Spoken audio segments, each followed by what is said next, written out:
Budget 2024 honed in on housing and young people. Do you rent or own? I don't know. I live with my parents. Yeah, classic.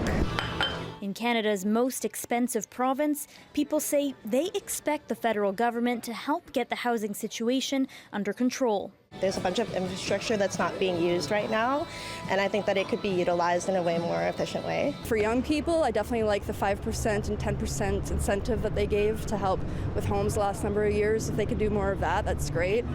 Today's budget includes $8.5 billion in new spending on housing and a promise to build 3.9 million homes by 2031. But the feds are also looking at some more creative options, like turning Department of Defense properties into homes. One of those under consideration, the Armory in Vernon. And if you've ever wanted to live in a post office, Canada Post properties are also being assessed, including those in North Vancouver and Port Moody. Ottawa is also looking at 6 other Canada Post properties across BC that could become homes. This is real catch-up. And, I really hope any future governments that come on will actually heed this, that this is what's really needed right now. We need more nonprofit housing being built. We need more purpose-built rental being built. In some ways, BC and the feds are already in line on the housing file.